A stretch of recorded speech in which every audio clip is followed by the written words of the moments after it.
Boa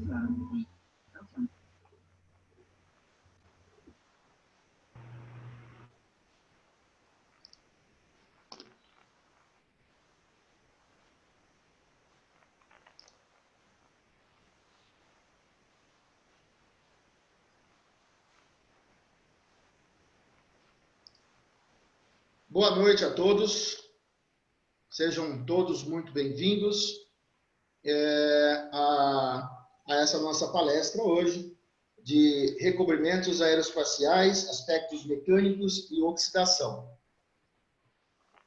Antes de iniciarmos, só para a gente ter um desempenho melhor na palestra, eu peço que todos, desliguem o microfone, para que a gente possa, então, desenvolver aí a apresentação de hoje.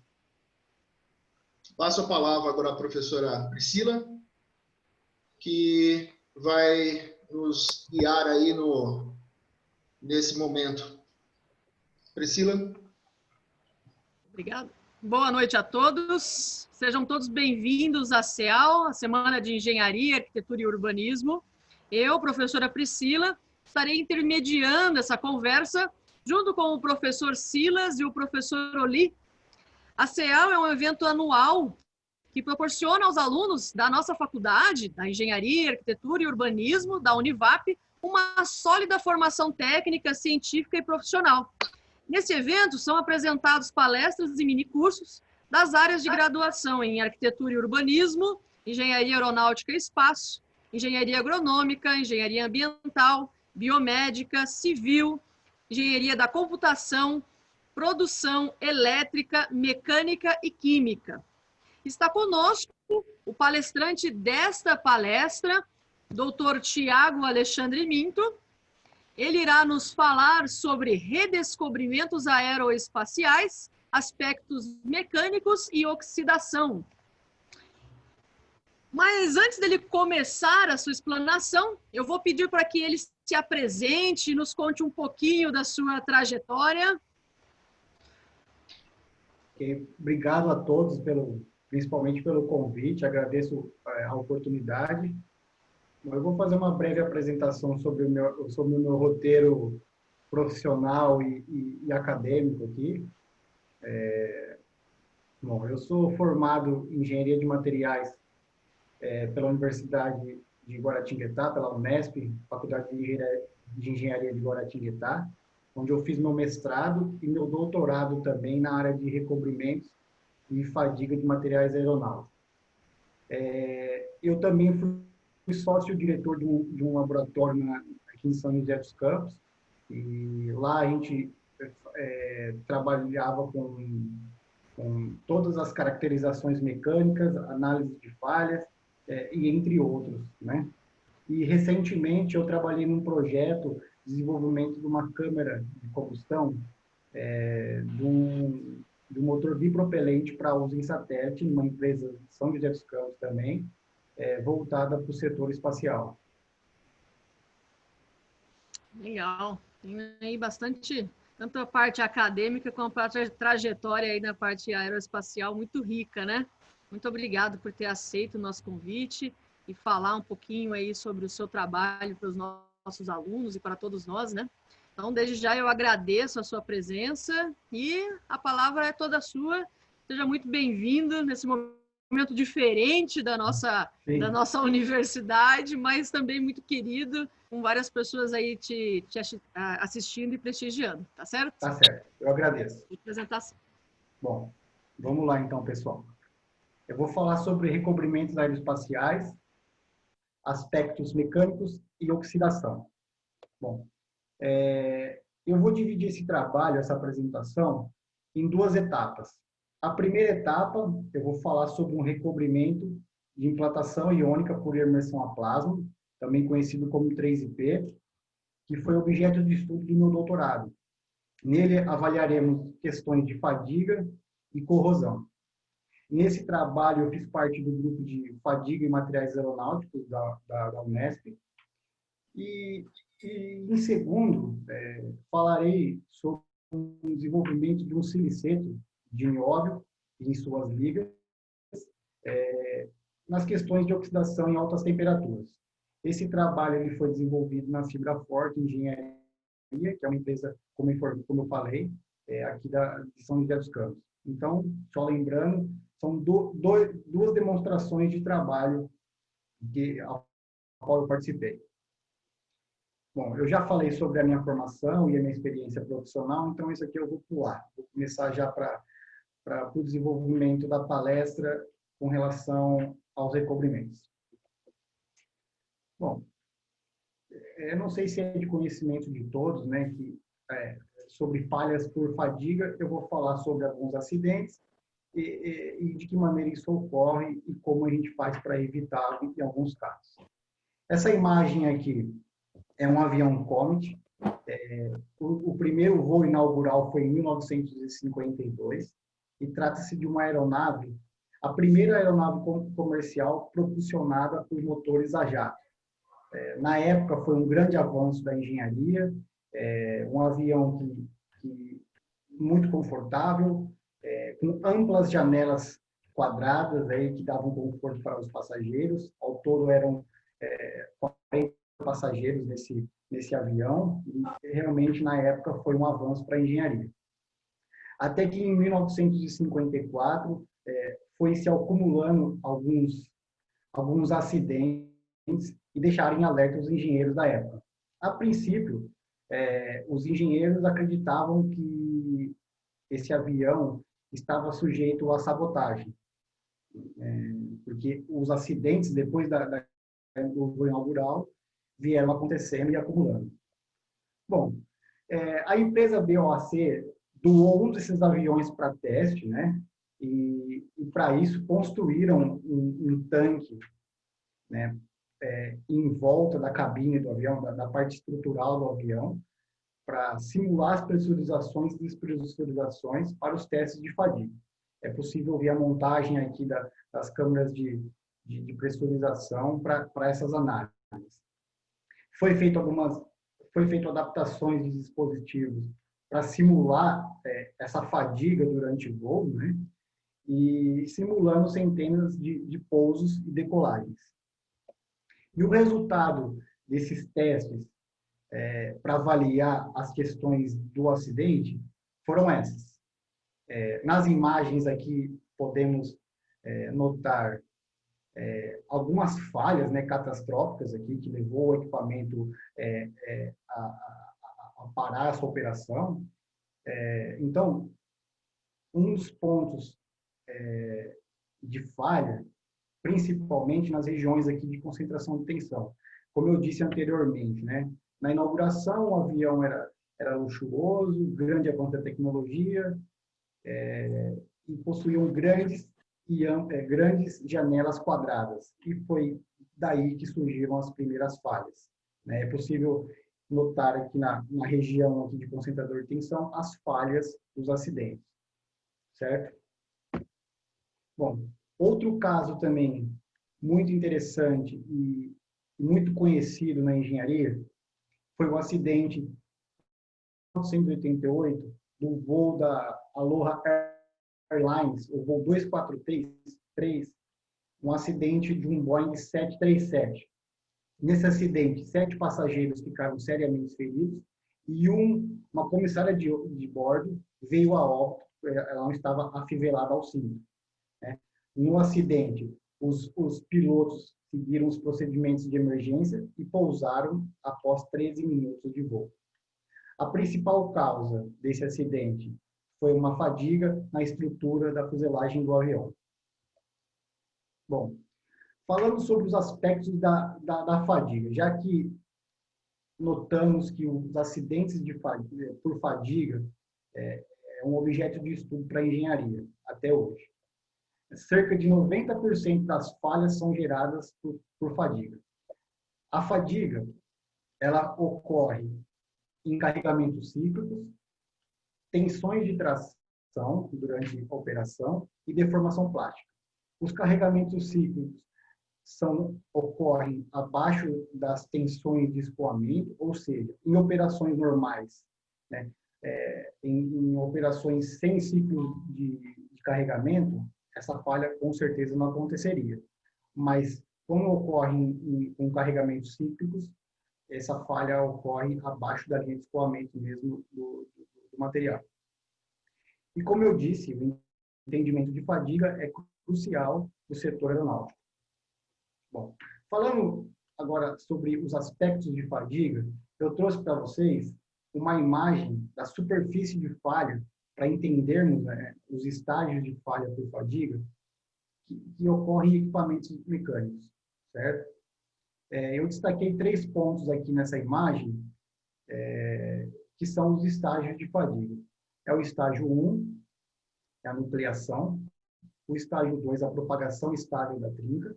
E, por fim, o estágio 3, é a fratura. É a propagação instável da trinca. Eu gostaria que vocês verificassem aqui nessa imagem a região inicial, aqui, a origem da trinca, que é o estágio 1. A propagação ao longo da superfície de fratura da peça, certo? Essa região aqui maior, aqui, inclusive, podemos notar algumas marcas de praia, que é uma marca característica de um processo de fadiga. E, por fim, né, essa região rugosa é o estágio 3 da fratura, é uma fratura instável. Então, o primeiro processo e o segundo processo, a gente ainda consegue controlar, né? A engenharia consegue observar esse crescimento da trinca e proporcionar algumas mudanças ou reparos para evitar. A partir disso, no estágio 3, nada se pode fazer. Bom, e quais são os fatores que aceleram a fratura por fadiga? Os concentradores geométricos, no caso, por exemplo, das janelas dos aviões do Comet, aqui no primeiro registro que eu apontei para vocês, e fatores metalúrgicos. O processo de corrosão também é um fator que acelera a falha por fadiga. Sobrecargas. O acabamento superficial também é muito importante para se controlar, para evitar essas falhas. Então, eu queria salientar aqui 2 aspectos. Corrosão e acabamento superficial, que mais para frente dessa apresentação eu falarei um pouco mais sobre eles. Bom, o que é a corrosão? A corrosão é um processo de deterioração dos materiais, um processo espontâneo, e todos os materiais eles possuem uma característica anticorrosiva. Mas essa característica ela pode ser potencializada. A gente pode melhorar isso, por exemplo, com películas protetoras. O ambiente também ele pode acelerar o processo de corrosão. Ambientes como maresia e poluição dos grandes centros. Por exemplo, o avião ele sobrevoa os grandes centros de poluição, ou o mar, e a maresia, né, essa salinidade do ambiente, ele gera ele proporciona uma falha por fadiga. A capacidade anticorrosiva do material é associada à passivação da camada superficial desse material, e alguns elementos de liga, eles podem melhorar esse desempenho, né? Por exemplo, o alumínio, o cromo, o titânio e o níquel. E por que estudarmos a corrosão, né? Porque 5% dos gastos de manutenção da indústria são devidos à corrosão. Bom, então, eu já falei para vocês sobre fadiga, alguns acidentes gerados por fadiga, principalmente no setor aeronáutico. E agora eu vou falar sobre o tratamento em questão, né? Esse tratamento que é o objeto de pesquisa do meu trabalho de doutorado. Então, esse tratamento é um tratamento de implantação iônica por imersão a plasma em gás nitrogênio. E qual que é o objetivo desse trabalho? Buscar novos revestimentos para substituir os revestimentos usados hoje em dia. No caso, anodização, HVOF, cadmiagem e carbeto de tungstênio. Desse trabalho, né, tem alguns itens, né, principalmente no setor aeronáutico, a gente precisa ter isso como base para os projetos aeronáuticos. E esses pontos que devem estar no projeto é fadiga, corrosão e desgaste. Esse tripé, né, esse tripé é de extrema importância, um bom entendimento, porque, às vezes, melhorando um aspecto como a corrosão, a gente pode piorar um aspecto, por exemplo, como a fadiga. Então, é preciso, num projeto, que trabalhe o desenvolvimento desses 3 itens. Bom, esse tratamento de implantação iônica, ele foi aplicado em uma liga de alumínio da série 7000. Ele foi usado o alumínio 7050 na condição de tratamento térmico T7451. E por que nós utilizamos o alumínio nesse trabalho? Primeiro, que esse alumínio é muito utilizado no meio aeronáutico, e o alumínio, em aspectos gerais, ele tem baixo peso específico, cerca de 2,7 gramas por centímetro cúbico, em torno de 35% do valor específico do aço. Ele é muito utilizado na indústria dos aviões militares e comerciais, tem boa resistência à corrosão, devido à estabilidade do óxido de alumínio. E esses alumínios da série 7000, eles são caracterizados por terem como principal elemento de liga o zinco, certo? E a corrosão dos materiais, elas acontecem de vários fatores. E no alumínio, por exemplo, ela acontece através de corrosão por pitch ou intergranular. São 2 pontos, são 2 aspectos que potencializam ou aceleram a falha por fadiga. Bom, e só por uma questão, só por um dado geral aqui, né? O alumínio 7050, ele tem em torno de 525 megapascal em tensão de tração e de escoamento 470 megapascal e um alongamento de 11% em temperatura ambiente. Bom, como eu disse, esse material é bastante usado na indústria aeronáutica, né? Podemos ver aqui nessa apresentação que eles são utilizados nos estabilizadores verticais e horizontais, na fuselagem dos aviões e nas asas. Bom, então eu falei de fadiga, corrosão, do tratamento 3IP, que é o objeto de estudo desse trabalho, e vou falar um pouco de anodização, que é um método de recobrimento muito utilizado na indústria aeronáutica hoje, e a partir dessa película, né, desse recobrimento, que surgiu a ideia de estudar novos recobrimentos para substituí-los, certo?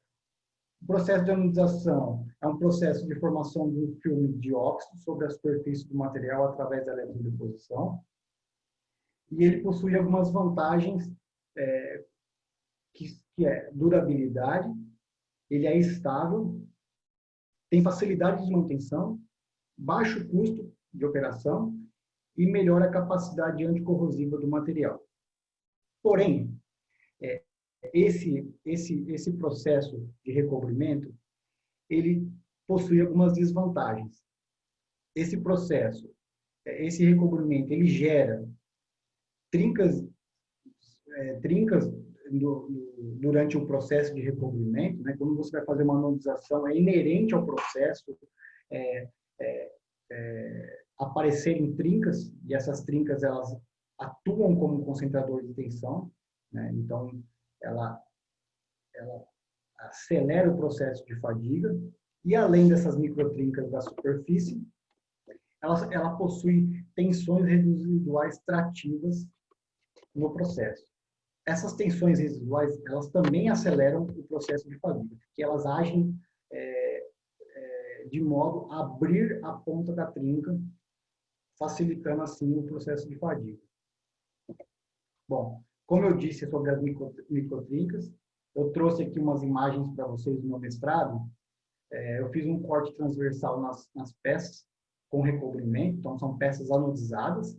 Essa é uma região, um neving dessa anodização, então o que é possível notar aqui nessa imagem, onde eu estou destacando aqui com o mouse, essa aqui é a camada gerada no processo de anodização, e indicado pelas trincas, pelas setas, algumas trincas inerentes ao processo.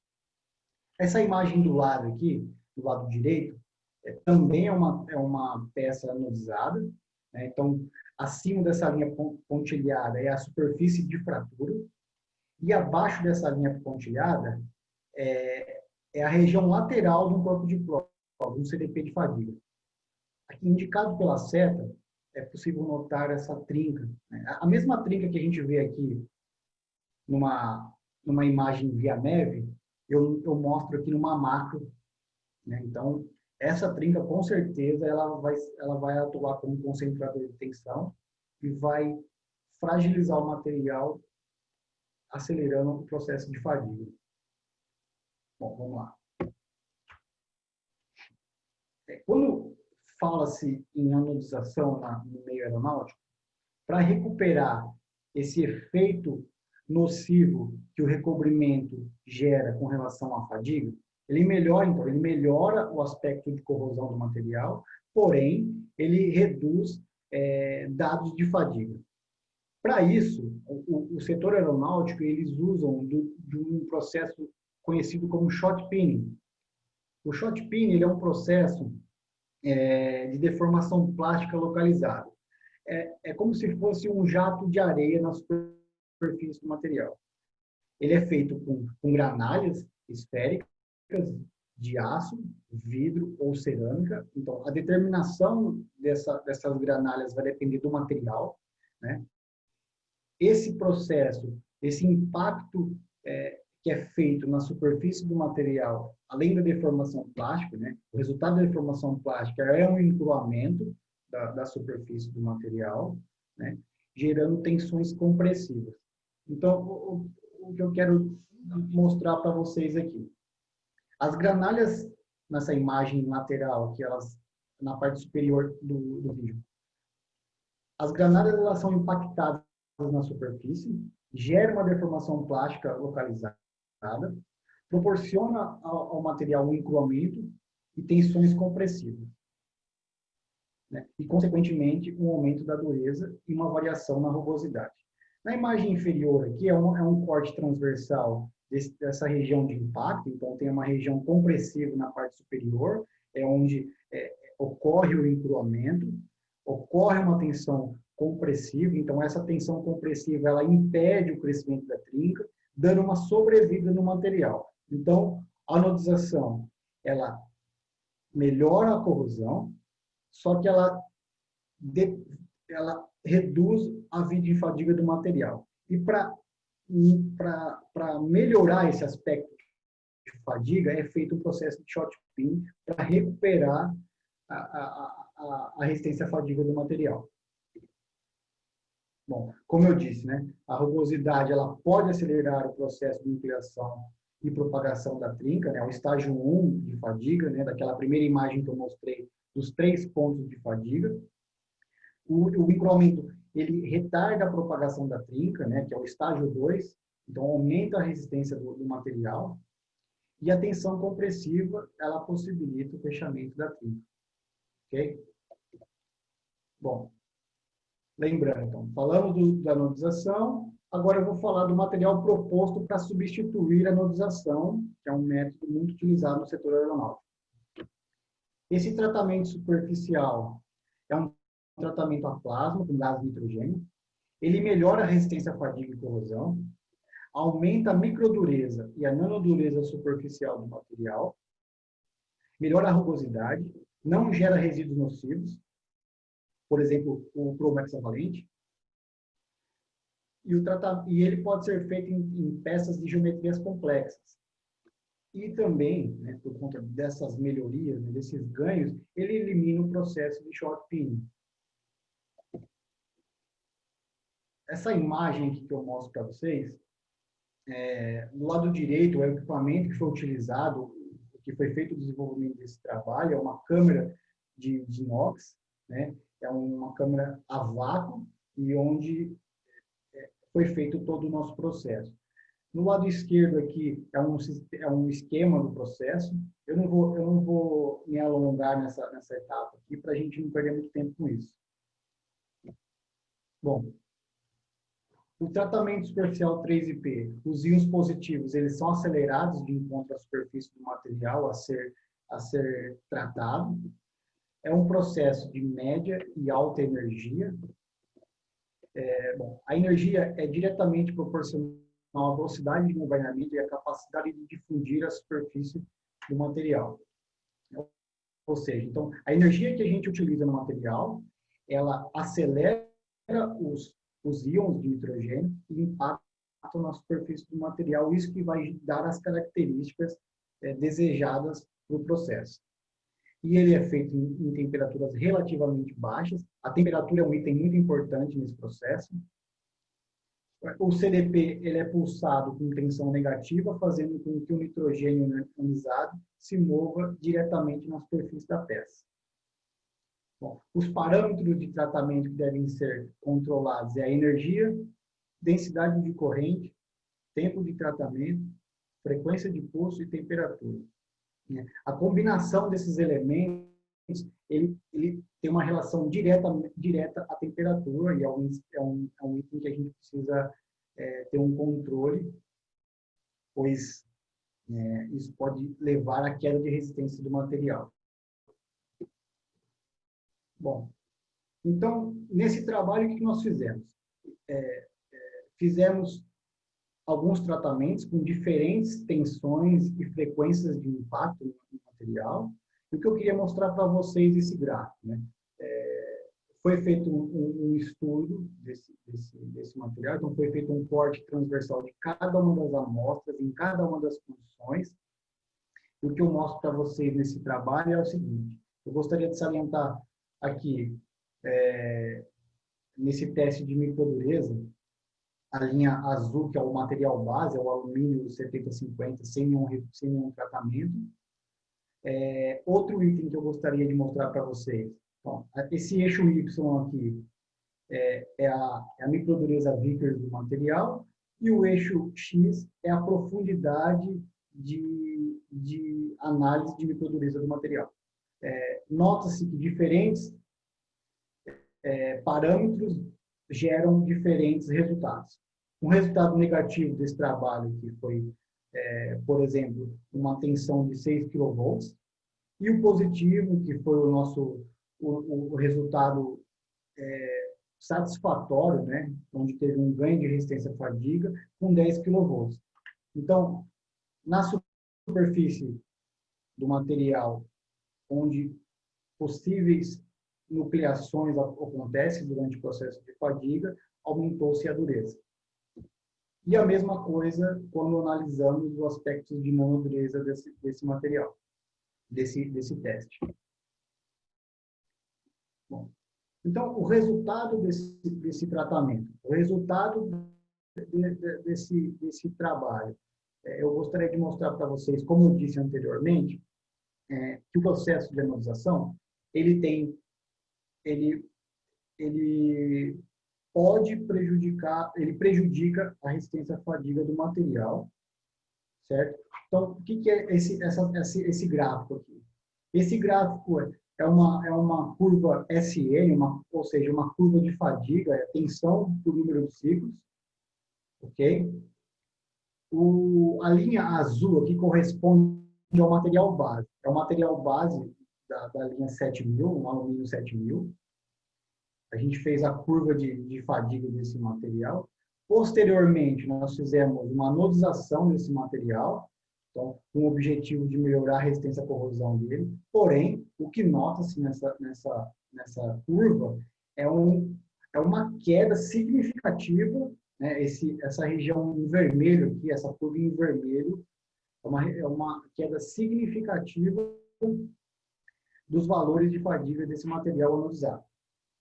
E como eu disse anteriormente, quando se trata de anodização, o setor aeronáutico ele usa o shot pinning para recuperar esse efeito nocivo gerado pela anodização. Então, na curva verde eu apresento a vocês um material base com shot pin e anodizado. Ou seja, o material base em azul, a curva do material base em azul, há uma queda de resistência à fadiga quando anodiza o material, e essa queda é recuperada quando aplica-se o shot pin. Então, nota-se que as duas curvas do material base e do shot pin anodização, elas são bem parecidas. Então, esse é a anodização, lembrando que é o método utilizado na indústria aeronáutica hoje. Ok? Agora eu vou mostrar para vocês os resultados do tratamento 3IP, que é o tratamento desenvolvido no meu doutorado. Essas são as curvas de fadiga dos materiais desse trabalho. Então, eu mostro para vocês aqui a curva verde, que é a linha base do nosso estudo, né, o material base. As curvas em azul e em roxo são dois processos de anodização sulfúrica, anodização. Nas duas curvas, há uma queda significativa na resistência à fadiga, certo? E, por outro lado, o tratamento 3IP, que é a curva em vermelho, que é o trabalho desenvolvido no doutorado para substituir a anodização, ela tem um ganho de resistência à fadiga sem utilização de shot pin. E é possível notar nessas curvas, né, principalmente na região de baixo ciclo aqui e alta carga, que a diferença entre a curva desse material tratado com 3IP e o material base é significativa, ok? E à medida que a tensão vai diminuindo na curva, a curva com o tratamento 3IP, ela se aproxima do material base, ok? Enfim, agora, com relação ao tratamento 3IP, além do ganho em resistência à fadiga, certo? A gente precisa analisar também a resistência à corrosão. Então, os materiais eles foram submetidos a testes de corrosão em uma solução de NaCl. Elas não indicaram uma formação de pitch. A formação de pitch ela pode, então,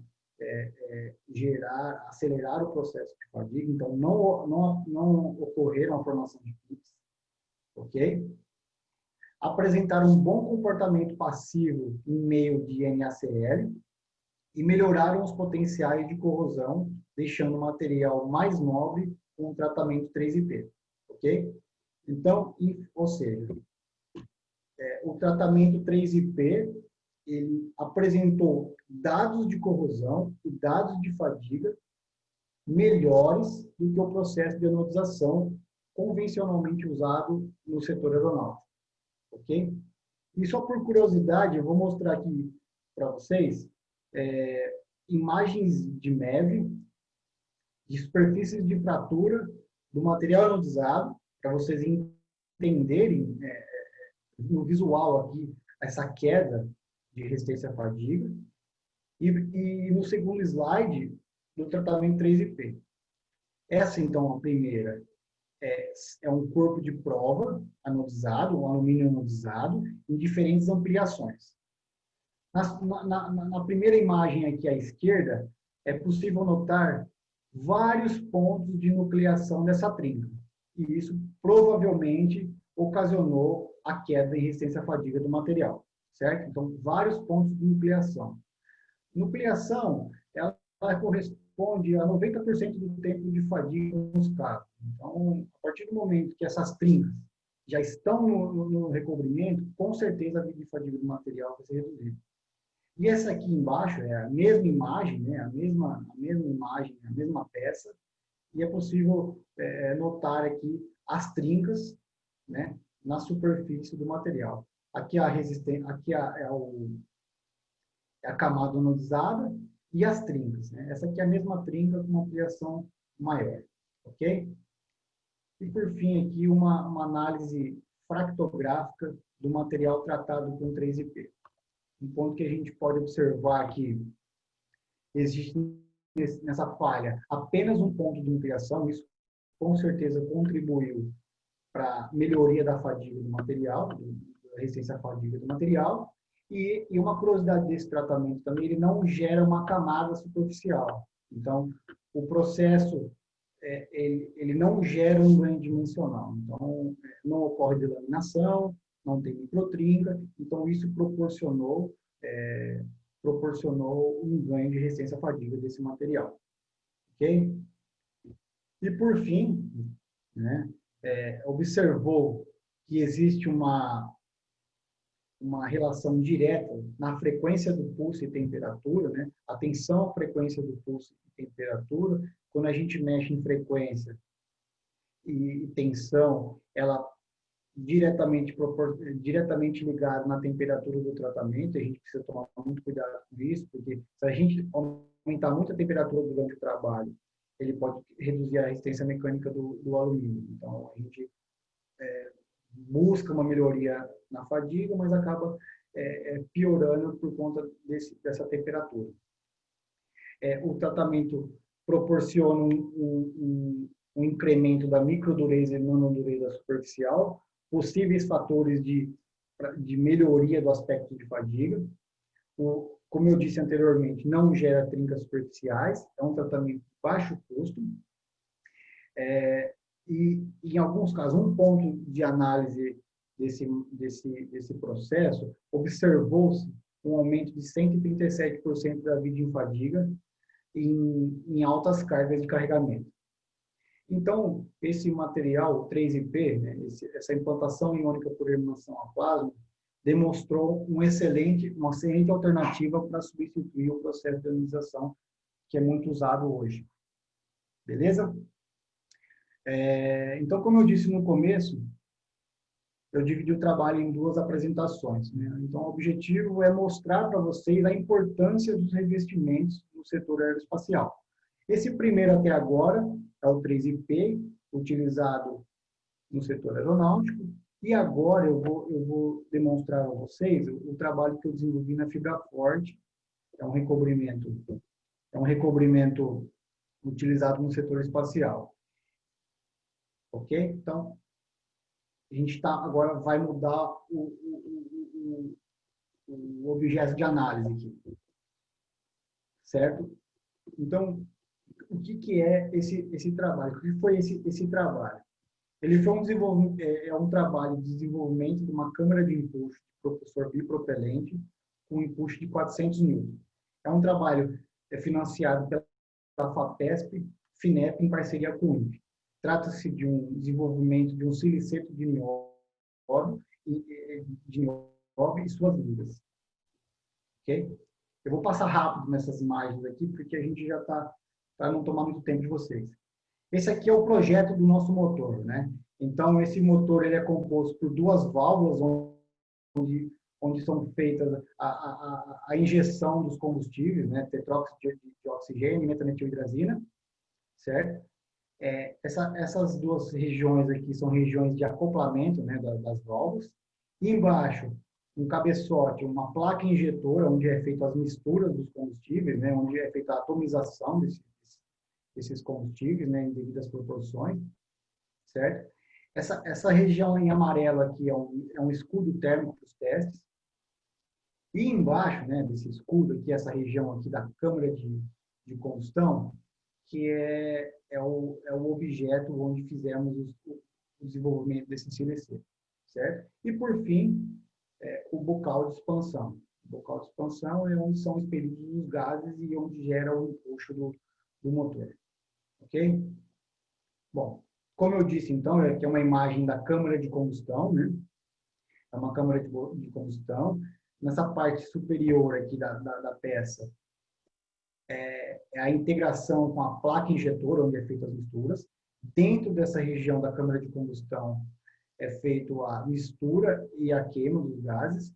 E, por fim, essa região que os gases que os gases de resultados de queima são expelidos em alta velocidade e é o que dá o empuxo do motor, ok? Bom, vamos lá.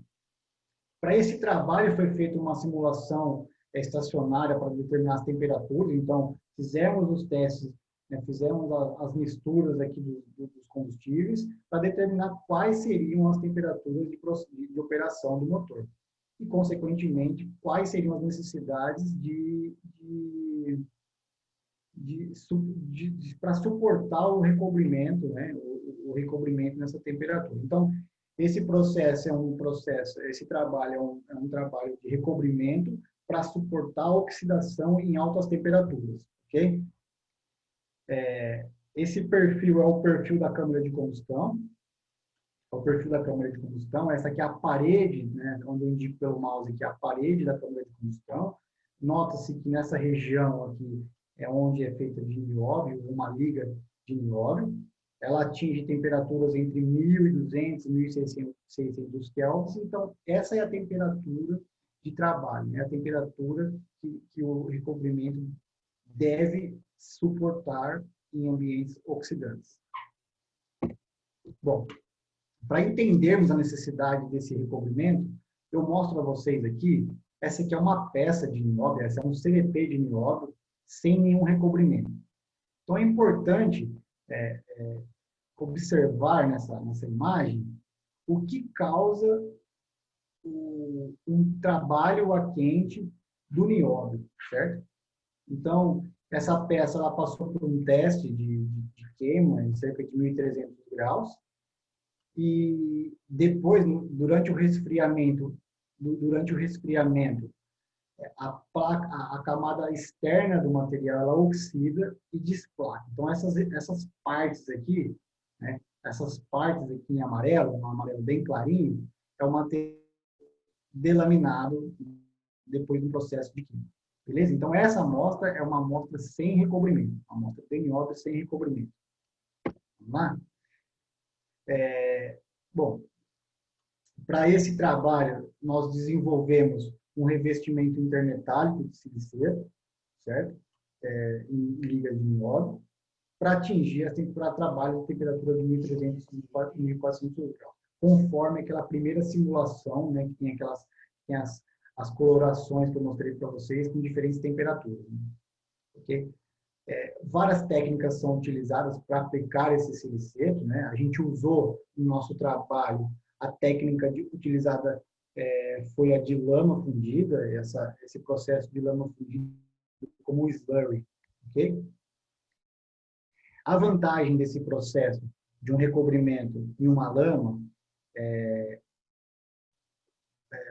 fundida, ela é de fácil adaptabilidade à geometria e ela proporciona aos trabalhos uma camada bem homogênea, certo? Essa técnica é um item a ser revestido. Desculpe. Bom, essa lama metálica ela é basicamente composta por silício, pó de silício, cromo e ferro, onde ela é difundida para dentro do material. E esse processo ele é feito dentro de um forno a vácuo, em temperaturas próximas a 1.500 graus, processo de difusão. Esse método foi desenvolvido na empresa Fibraforte, como eu disse anteriormente, e tem como referência dados da NASA para melhorar o processo de aplicação desse revestimento em nióbio em escudos térmicos. Ok? Bom, para o controle do nosso revestimento antioxidante em altas temperaturas, a gente precisa controlar alguns parâmetros para esse trabalho. Né? Então, a gente precisa ter um bom material, né? Elementos metálicos, aí o silício, o cromo, então, deve ser um elemento puro, uma granulometria adequada. É preciso ter um bom aglutinante, isso vai ser de extrema importância na hora da deposição do material, na hora de mergulhar essa câmara dentro dessa lama, né? Então, de extrema importância, porque ele tem que garantir uma secagem, uma viscosidade e uma adesão à superfície do material. Além disso, os aditivos, os solventes, o processamento, certo? O controle de viscosidade.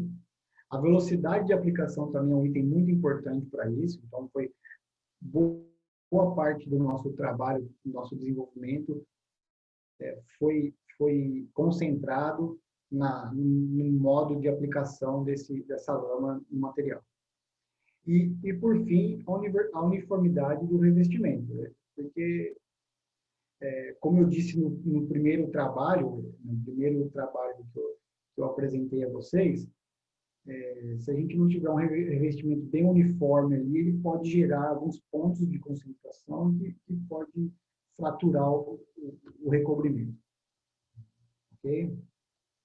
Bom, esse trabalho ele foi desenvolvido nesse forno, né? Como eu disse, é um forno a vácuo, que atinge temperaturas de 1.600 graus. Né?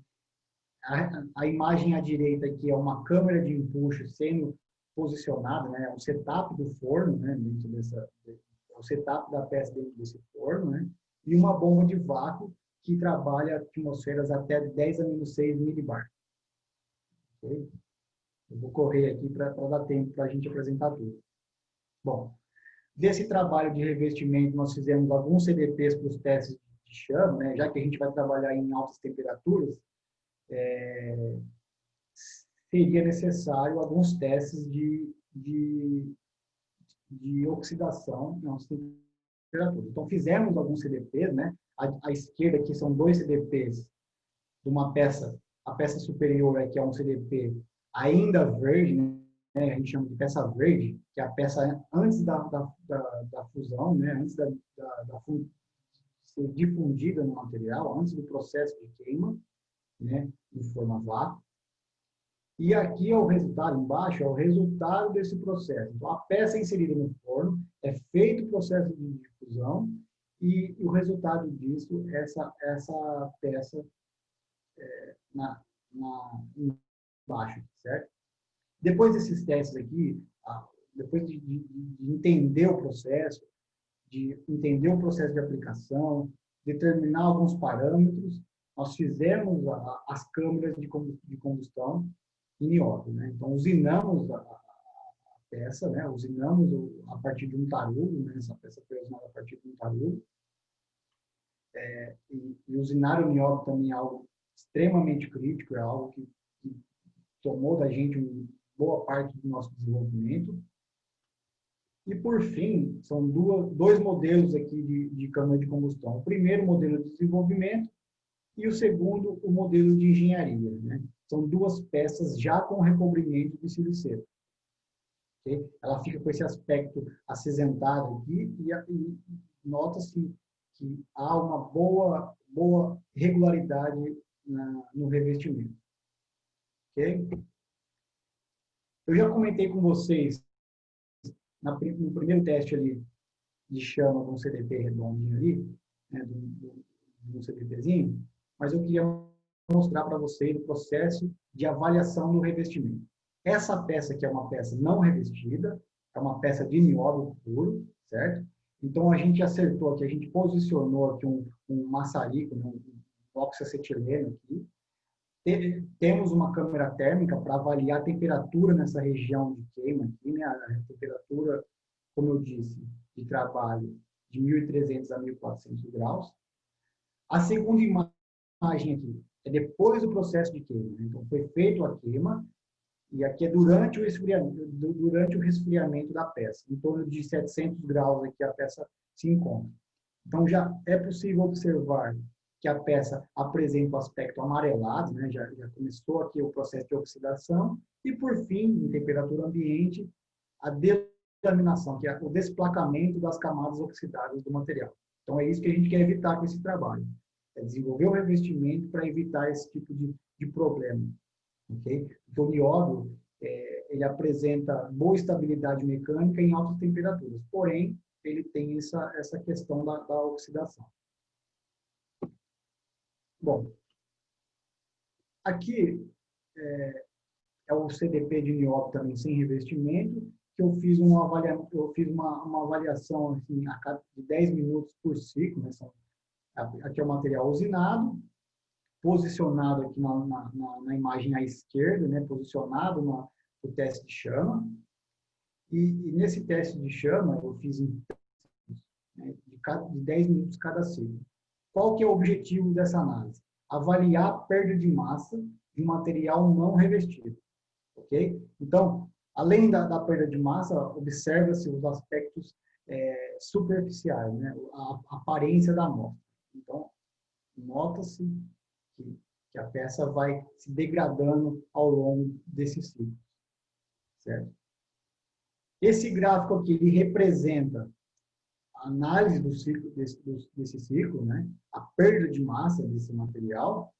Então, observa-se que a peça partiu de 8,5 gramas e após o terceiro ciclo de queima, ela atingiu 7,3 gramas.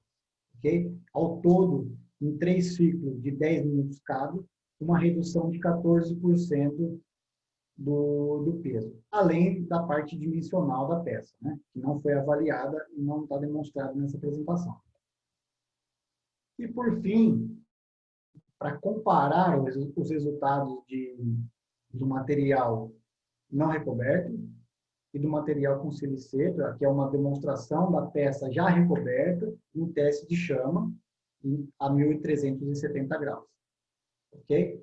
Então, esse slide aqui corresponde também ao ciclo de teste de chama, né? Então, diferente do primeiro processo, nós fizemos 6 ciclos de chama. Então, observa-se que existe uma pequena variação, né, do aspecto, dos aspectos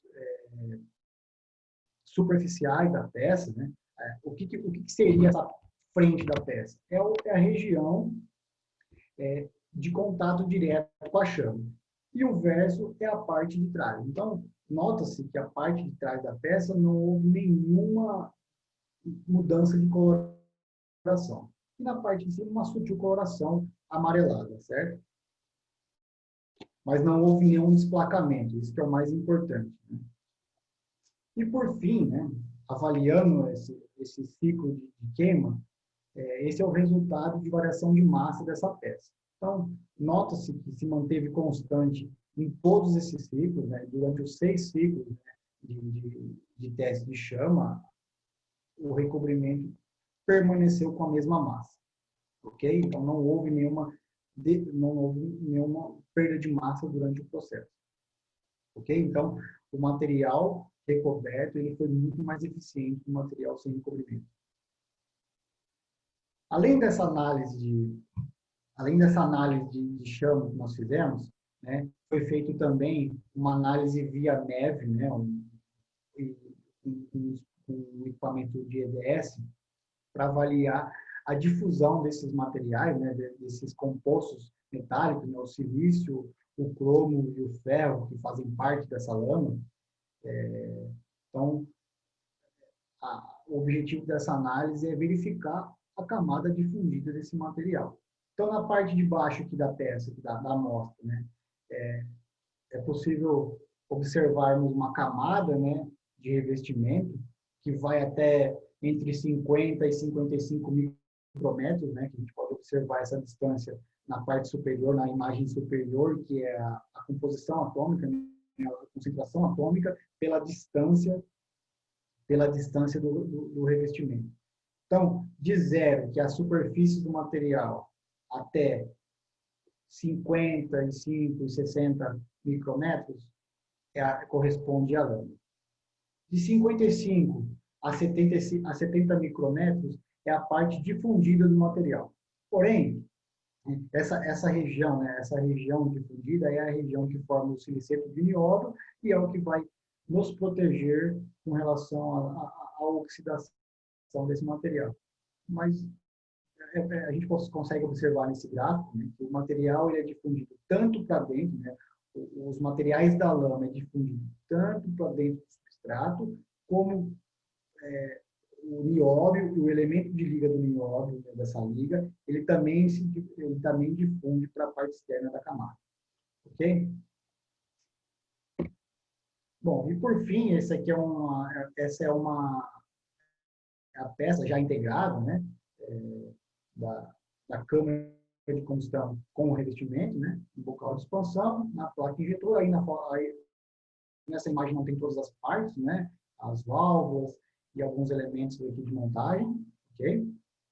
E só por curiosidade, eu gostaria de mostrar para vocês, eu falei da placa injetora, né, essa aqui é uma placa injetora, né, onde é feito as misturas, né, a mistura dos combustíveis, né?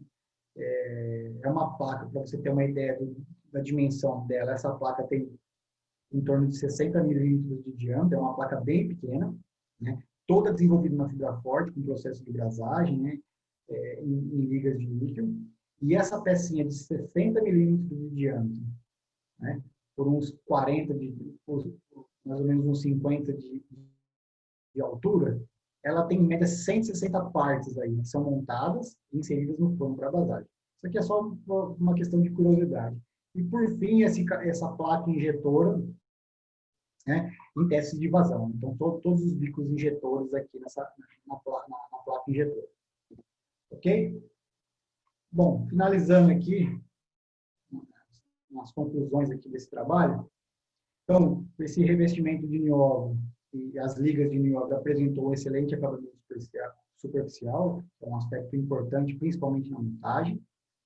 Foi comprovada a sua eficiência do revestimento em temperaturas entre 1.300 e 1.400 graus, né? Então, as temperaturas que foram feitas as simulações, né? Então, ela, de fato, vai atender às necessidades do projeto. Não houve nenhuma perda de massa, nem um desplacamento durante os processos de queima, né? Durante o ciclo de queima. Não apresentou nenhuma oxidação superficial e não houve nenhuma delaminação. Ok? Bom, esses dois trabalhos, o primeiro trabalho, ele teve como apoio o CNPq, a Unesp, o Grupo de Pesquisa de Fadigas de Materiais Aeronáuticos da Unesp, e o segundo trabalho, esse do Siliceto, foi um trabalho feito dentro da Fibra Forte, um desenvolvimento financiado pela FAPESP e FINEP, e a CBMM participou desse projeto, doando a nós parte desses materiais, né, principalmente o nióbio metálico, e também houve também uma contribuição da USP de Lorena. Ok? Bom, obrigado. Ok. Obrigado, Thiago, pela tua ótima apresentação. A gente agradece, né? E eu vou passar para a parte de perguntas, né? Mas antes disso, eu só queria fazer um comentário. Eu achei interessante que, né, parece que tu usou o MEV que tem lá na Univap, né? Eu vi ali no canto. A primeira imagem, sim. A primeira imagem, sim, né? Sim. Mas tem mais MEV aqui em São José dos Campos, né? Certamente tem, né? Tem, né? sim. Na região tem Lorena, Guará, no INPE e na Univap. A Univap, eu fico... E na Odonto também. Na Odonto, Que bom. Só um comentário, quer dizer, tem uma pergunta assim, para essa parte de corrosão na aviação, por que não estão usando fibra de carbono, por exemplo, na aviação? Assim? Em carro você usa, sabe? Eu sei que é caro tudo, mas poderia ser usado ou não? Assim? Eu acho que por questões econômicas, eu acho que não é utilizado a fibra de carbono, né? Aham. É caro, né? Eu não tenho entendimento também da fibra de carbono com relação a aspectos de fadiga, né? Então, como eu disse nos trabalhos, a fadiga e a corrosão e o desgaste, elas devem caminhar juntos nos projetos de engenharia do setor aeronáutico. A gente está pensando aí, claro, a resistência, fibra de carbono, ok. Eu não sei como que é o comportamento de fadiga em fibra de carbono, né? E também outros fatores, né? Tipo, além do econômico, né? Mas a corrosão é nula, né? Não existe corrosão. Ok, não, sim. A corrosão, sim. Sim, tá. Tá bom. Os alunos que quiserem perguntar alguma coisa, ou oralmente, ou pelo chat aqui, eu posso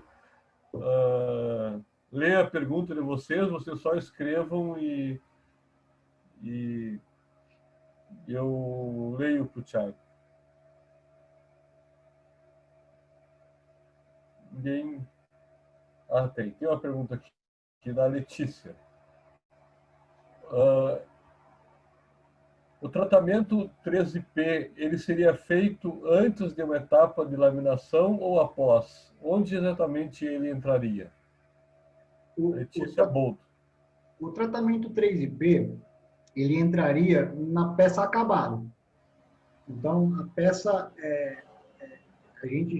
a peça final ele entraria. Porque ele gera uma implantação, então ele não gera uma camada, mas o nitrogênio ele implanta na superfície do material. Então, qualquer retrabalho perderiam-se características de microdureza, por exemplo, ou nanodureza, né?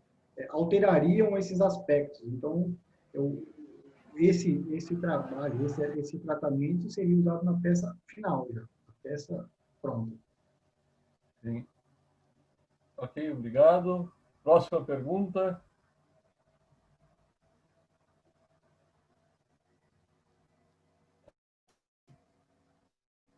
Essas aplicações, é a pergunta do Renan Marcelo Souza. Essas aplicações podem ser utilizadas em algum outro produto mecânico que trabalha sobre alta temperatura sem ser do ramo aeronáutico? Olha, então a pergunta ela está relacionada à segunda etapa da apresentação, que é o siliceto de nióbio, certo? Pelo que eu entendi na pergunta. Acredito que sim. Porque se falar em trabalhos de alta temperatura, o objeto de estudo foi esse mesmo, em alta temperatura. Bom, eu desconheço alguma aplicação desse revestimento com um substrato de nióbio para outras aplicações. Eu desconheço. Tá bom. Próxima, por favor.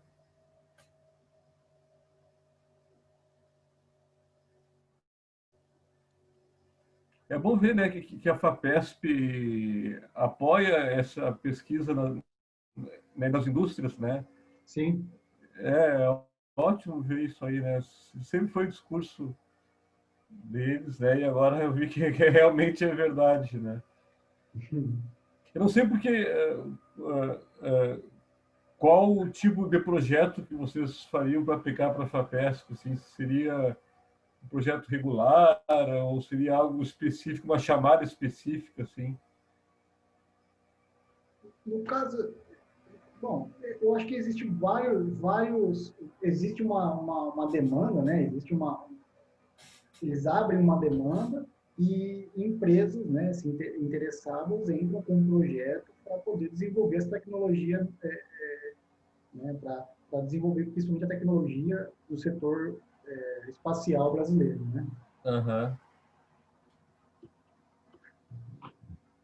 Por favor, a próxima pergunta. Tem que aproveitar que o doutor Thiago está aí, está aqui. Uma pergunta do Rafael Oliveira. Existem outros materiais alternativos no lugar do nióbio? Bom, o Ricardo, quem fez a pergunta? O Rafael Oliveira. Rafael, o nióbio ele foi utilizado nesse trabalho porque ele tem uma estabilidade mecânica, né, muito boa em altas temperaturas. Outros materiais, ligas de níquel ou outros aços, não teriam essa estabilidade em altas temperaturas. Então, esses materiais refratários são ideais para essas utilizações, ok? Só que, como eu disse, aspectos de oxidação em ambientes oxidantes, né, ele acarreta esse problema de oxidação. Então, o revestimento ele vem para suprir essa necessidade do material. Então, ele trabalha em altas temperaturas, mantém as propriedades mecânicas, só que em ambientes oxidantes, eles delaminam, né? Eles perdem a sua eficiência. Então, o revestimento ele entra justamente para complementar essas características do nióbio. Então só para concluir, outros materiais não teriam resistência a essa temperatura, por exemplo, de 1.400 graus. Pensando algo meio estranho assim, e o ouro não seria útil para fazer uma camada de ouro? Então, mas a temperatura que ele suportaria não seria, né? Não seria, daria, né? tá. Entendeu? Esse é o principal fator de utilizar o nióbio, né? O nióbio e suas ligas. Nós usamos uma liga, que é uma liga de nióbio Hafnium e titânio. Então, uma liga que a gente buscou fora do país. Aqui no Brasil, a gente não tem produtores dessa liga, apesar do Brasil ser o grande, maior exportador de nióbio, mas a gente só consegue o nióbio puro aqui, né? Trouxe esse material de fora para compor esse trabalho. Entendi. E uma pergunta... Deixa eu só fazer uma observação. Okay. Outras empresas, né, espaciais, né, grandes empresas espaciais já utilizam outros materiais, né, para essa função. Só que o custo também é elevadíssimo. Não caberia no nosso projeto um trabalho com essas ligas. Então, a alternativa foi trabalhar com nióbio, apesar de ser um material muito caro, né, de difícil acesso, mas com recobrimento. Sim. A pergunta agora do Renan Marcelo Souza. O tungstênio não suportaria? Eu não sei a propriedade dele, né, nessa temperatura, né? Nas imagens que eu fiz, os eletrodos eram de tungstênio, então eles suportam altas temperaturas, mas eu não sei a questão, eu nunca vi a questão de resistência mecânica dele, né? Não sei te dizer. Sim.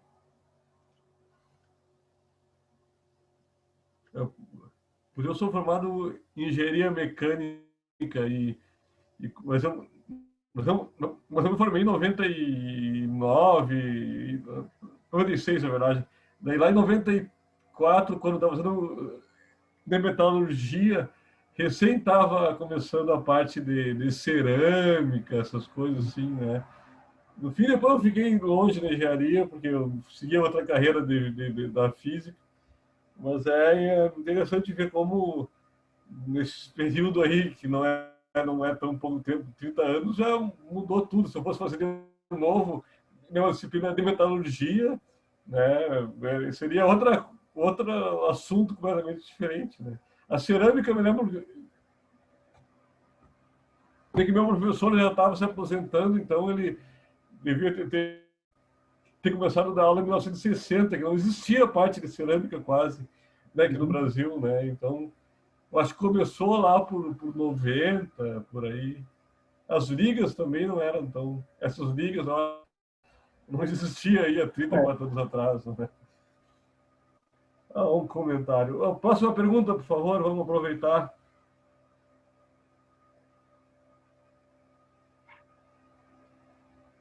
Do Renan, não tem mais uma pergunta? O Rafael? A Letícia?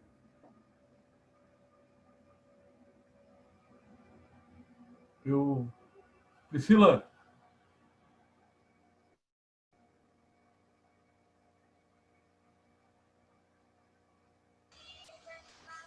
Olá.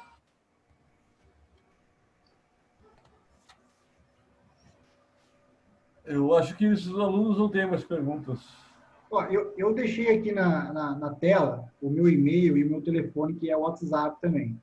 Caso alguém se interesse ou tenha mais dúvidas, eu compartilho o material, posso compartilhar minha dissertação, minha tese, e estou aí disponível para qualquer dúvida que venha a surgir depois. Eu agradeço. Eu acho ótimo que um pesquisador vá para a indústria, né? Porque isso na engenharia eu acho que é até bastante comum, né? Principalmente lá para os Estados Unidos tem uma pesquisa muito forte na indústria, né? Aqui no Brasil isso não é tão difundido assim, né? Talvez não tenha mecanismos. Eu teria uma ideia que todo mundo teve, tipo, de descontar o imposto de renda, por exemplo, da empresa, se ela apoiasse esse tipo de pesquisa, né? Essa não é a minha ideia, devo ter ido em algum lugar, mas seria algo incentivar esse tipo de trabalho, né? Para desenvolver, não... A gente lá na física desenvolve artigo, você desenvolve produto, né? Eu acho isso ótimo. Parabéns. Obrigado. Parabéns, fiquei muito contente de ver. Bom, acho, Priscila, que passo a palavra para ti, Priscila, que é... Sim. Sila, você quer comentar alguma coisa na sua área? Interessante aí a área de atuação do Dr. Thiago Minton, né? Eu sou meio suspeito para falar, porque a área aeroespacial, né, da propulsão foguete, me atrai muito a atenção. Uhum. E é muito importante, né? Todos os trabalhos envolvidos e outros que, porventura, podem vir desses e de outros em paralelo, são de extrema importância para a área aeroespacial, principalmente para nós, né, que precisamos aí desenvolver essa área aí e não perder o rumo aí da história do desenvolvimento aeroespacial. Então, parabéns aí ao Dr. Minto aí pelo trabalho, parabéns também pela Fibra Forte, né, que Sim. tem desenvolvido esse trabalho e todos aqueles que também colaboraram. Eu acho que é de extrema importância e é um incentivo, né? Um incentivo a todos nós aqui que estamos participando dessa palestra, as ideias que se formam em cima disso, desenvolvimento. Eu acho que tudo isso leva como uma reflexão também do que se pode ser desenvolvido, as ideias novas, né? Novos revestimentos, pesquisa, desenvolvimento, né? E aplicação, principalmente aplicação, para que se possa aí avançar na nossa área, né?